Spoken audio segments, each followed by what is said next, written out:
falar sobre relacionamento saudável. O que seria um relacionamento saudável? Para mim, a gente começa olhando para o eu. A gente precisa primeiro falar de um indivíduo que se sinta bem, que se sinta saudável, que esteja bem relacionado consigo mesmo, para que depois ele possa entrar numa relação e dar a sua contribuição para que seja saudável essa relação.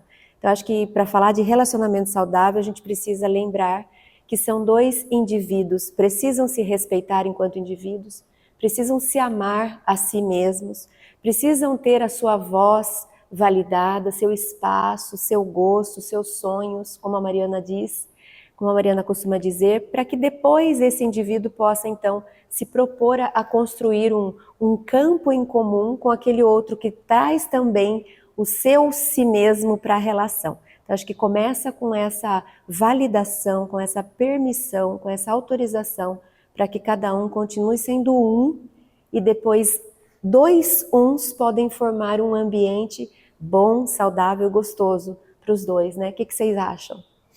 Eu acho que é bem isso, é muito importante a gente olhar, né, para os indivíduos e eles serem validados, assim como você comentou, Cris, mas na minha prática, né, eu tenho bastante pacientes que têm relacionamentos abusivos e aí que eu fico pensando, falar de relacionamento saudável, para mim também é falar de um relacionamento abusivo, porque não tem como a gente olhar para esse indivíduo e entender se ele está bem ou não, sendo que muitas vezes ele não tem o parâmetro de que aquela relação que ele está inserido é ruim, ou é abusiva, ou é tóxica, ou tem comportamentos que não são aceitáveis.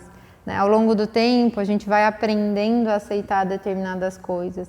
E muitas vezes pessoas que passaram por relações parentais, familiares, né, de forma abusiva, violenta, ou que não eram boas, elas acabam aceitando muitas vezes relações amorosas, conjugais, também que não são boas, sem entender que aquilo não é saudável.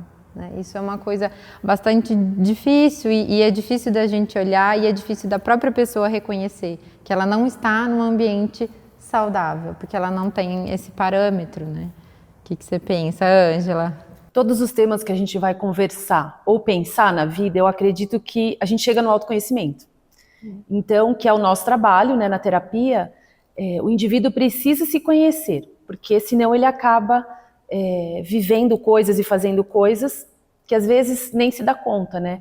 E o nosso processo na vida é o autoconhecimento. E aí outro dia eu vi uma frase assim bem interessante. Muitas vezes a gente casa jovem e aí são duas pessoas que elas nem se conhecem e casam com uma pessoa que ela também não conhece, né? Então a gente nem se conhece ainda e a gente vai viver com uma outra pessoa que também não se conhece e que a gente não se conhece. Então olha como é difícil esse processo, né? Para ter um relacionamento saudável, eu acredito que primeiro a gente precisa trabalhar o nosso eu, como a Cris falou, para se tornar saudável, para conseguir ser saudável, né, com o outro.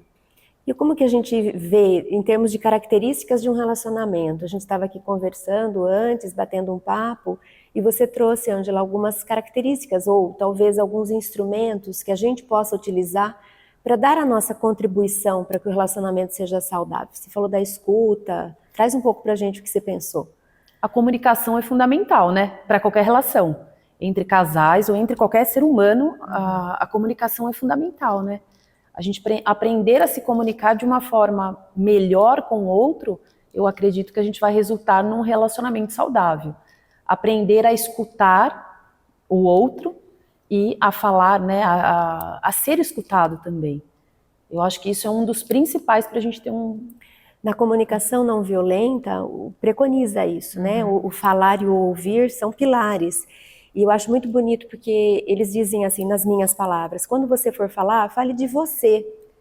Se apresente, fale daquilo que como você se sente, fala como que aquilo que aconteceu te impactou, como que aquilo te afeta, conte de você. Quando você está contando de você, é mais fácil que a pessoa esteja aberta, ela se desarma para ouvir. Então não fale do outro, não aponte o outro. E quando você estiver na posição de quem está escutando, também escute de forma empática. Ou seja, se esvazie de si para receber aquela mensagem que o outro te traz. Se você quiser entender o que está dentro daquele outro ser, é preciso que você silencie um pouco suas opiniões, seus pensamentos, porque vocês são diferentes. Senão a gente fica confrontando, vira uma briga para ver quem tem razão. Então eu acho muito bonito isso. Fale de você e escute o outro de forma empática. Acho que isso ajuda bastante, né? Num relacionamento bom.